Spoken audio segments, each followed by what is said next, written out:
ইন্নাল হামদুলিল্লাহ ওয়াসসালাতু ওয়াসসালামু আলা রাসূলিল্লাহ আম্মা বাদ। আমার প্রিয় মুসলিম ভাই ও বোনেরা, আপনারা নিশ্চয়ই জেনেছেন গত 14ই আগস্ট রাতে এদেশের জননন্দিত একজন দাঈ আল্লাহ আল্লামা দিলাওয়ার হোসেন সাইদি রাহিমাহুল্লাহ তাগুত হাসিনা সরকারের নির্মম জুলুমের শিকার হয়ে ইন্তেকাল করেছেন। ইন্না লিল্লাহি ওয়া ইন্না ইলাইহি রাজিউন। আল্লামা দিলাওয়ার হোসেন সাইদি রাহিমাহুল্লাহ দীর্ঘ 13টি বছর ধরে তাগুত হাসিনা সরকারের বর্বর নিষ্ঠুরতার শিকার হয়ে কারাগারে বন্দী অবস্থায় ছিলেন। তার ইন্তেকালের পরও তার লাশের সাথে তাগুত হাসিনার গোলাম প্রশাসন চরম অমানবিক আচরণ দেখিয়েছে। একজন নিরপরাধ আলিমে দ্বীনের সাথে তাগুত হাসিনা সরকারের এমন নির্দয় পাষণ্ড আচরণ দেখে এদেশের লক্ষ কোটি তাওহীদি জনতার হৃদয়ে রক্তক্ষরণ হয়েছে। কান্না বিজড়িত কণ্ঠে তারা এই মাজলুম আলিমের জন্য আল্লাহর কাছে মাগফিরাতের দোয়া করেছে। আমরাও আল্লাহ রাব্বুল আলামিনের কাছে প্রার্থনা করি তিনি এই মাজলুম আলিমে দ্বীনের জীবনের সকল ভুল ত্রুটি ক্ষমা করে তাকে জান্নাতুল ফিরদাউসের উচ্চ মাকাম দান করুন, আমিন ইয়া রাব্বাল আলামিন। প্রিয় মুসলিম ভাই ও বোনেরা, আল্লামা দিলাওয়ার হোসেন সাইদি রাহিমাহুল্লাহ কেন তাগুত হাসিনা সরকারের এত চক্ষুশূলে পরিণত হয়েছিলেন? সুমধুর কণ্ঠের অধিকারী এই মানুষটি তো চাইলে তাগুত হাসিনার বিরুদ্ধে না গিয়ে পিঠ বাঁচানোর মতো নরম নরম বয়ান করে আয়েশের সাথে পুরো জীবন কাটিয়ে দিতে পারতেন।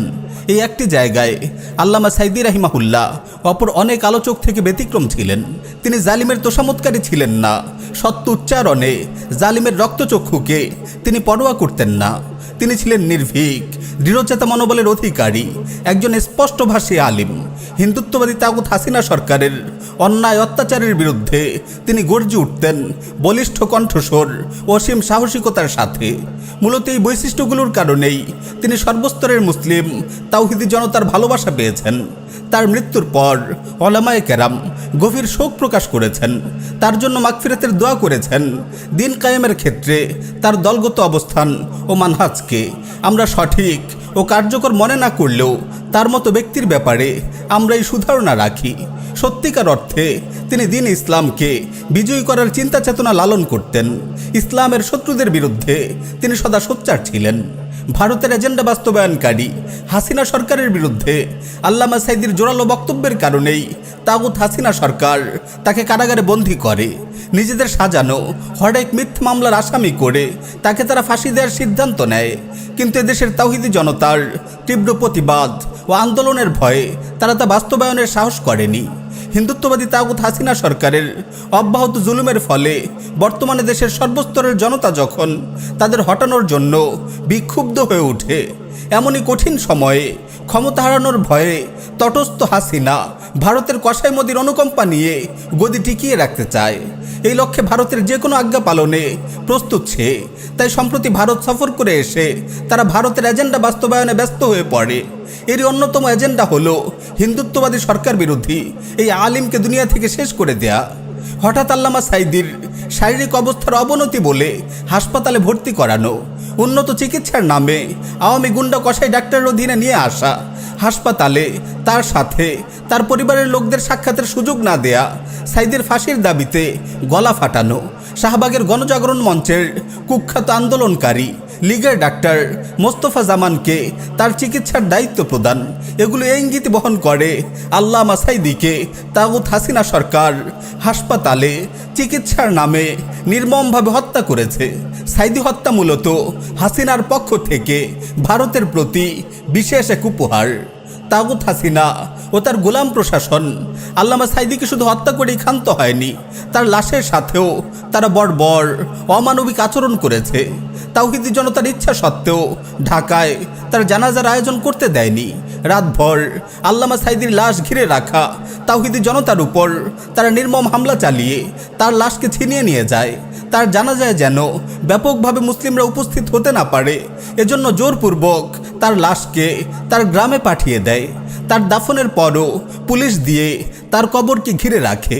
শুধু তাই নয়, তার মৃত্যুর বিষয়ে শোক পালনে পর্যন্ত বাধা প্রয়োগ ও হিংস্র আচরণ করে। এই তাগুত আওয়ামী সরকার তাদের দলের সাধারণ কর্মীদের মধ্যে যারা আল্লামা সাইদি রাহিমাহুল্লাহর মৃত্যুতে শোক প্রকাশ করেছে তাদেরকে দল থেকে বহিষ্কার করে। সাইদি রাহিমাহুল্লাহর মৃত্যুর পর তার জন্য দোয়াকারী ইমামের উপর তারা হামলা করে। একজন আলিমের লাশের সাথে এবং তার জানাজাকে কেন্দ্র করে এমন অদ্যত্ত ও জঘন্য আচরণ করে এই তাগুত সরকার তাওহিদি জনতার হৃদয়ে কঠিন আঘাত এনেছে। তারা ভেবেছে তাওহিদি জনতা তাদের এই অদ্যত্তপূর্ণ আচরণকে ভুলে যাবে, তাদের হামলা মামলার ভয়ে নিশ্চুপ হয়ে পড়বে। না না, শুনে রাখো হে তাগুত হাসিনা সরকার ও তার গোলাম প্রশাসন, অনেক আলিমকে তোমরা ফাঁসির কাস্টে ঝুলিয়েছ, অনেক আলিমকে এখনও কারাগারে বন্দী করে রেখেছ। ইসলাম ও রাসূল সাল্লাল্লাহু আলাইহি ওয়াসাল্লামকে নিয়ে কটূক্তিকারী নাস্তিক মুরতাদদের আশ্রয় দিচ্ছ, আর প্রতিবাদকারী নবী প্রেমিকদের বৃষ্টির মতো গুলি করে হত্যা করেছ। তাওহিদবাদী মুসলিম নারী পুরুষদের দিন পালনে নানানভাবে বাধা প্রয়োগ করছো, জঙ্গি সন্ত্রাস বলে তাদের হয়রানি ও পাশবিক নির্যাতন করছো। তোমাদের এসব জুলুম ও অপরাধ আমরা ভুলে যাইনি।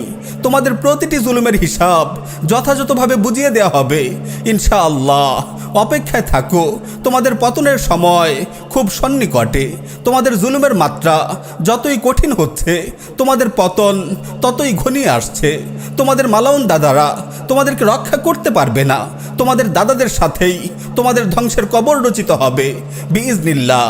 তোমরা এক এক করে ওলামায়ে কেরামকে শেষ করে দিয়ে ভাবছো খুব সহজেই তোমাদের দাদা মোদির স্বপ্ন অখণ্ড ভারতে রামরাজ্য প্রতিষ্ঠা করবে। জেনে নাও, অচিরেই আফগানিস্তানের মতো এই গোটা ভারত উপমহাদেশে ইসলামের পতাকা উড্ডীন হবে। গোটা ভারত উপমহাদেশ থেকে কুফর শিরকের সব জঞ্জাল নিশ্চিহ্ন হয়ে যাবে। উম্মার শ্রেষ্ঠ সন্তানরা তোমাদের মতো তাগুত জালিম শাসকদের গলায় শিকল বেঁধে বিচারের কাঠগড়ায় উপস্থিত করবে। সেদিন আর দূরে নয়, মাজলুম আলিম আল্লামা দিলাওয়ার হাসান সাইদি রাহিমাহুল্লাহ সহ প্রত্যেক মুসলিমের সাথে তোমাদের কৃত প্রতিটি জুলুমের বিচার হবে বিইজনিল্লাহ। উম্মা জেগে উঠেছে, হে জালিমের দল, তোমরা তোমাদের ধ্বংস দেখার জন্য প্রস্তুত হও। উম্মা জেগে উঠেছে, হে জালিমের দল, তোমরা তোমাদের ধ্বংস দেখার জন্য প্রস্তুত হও।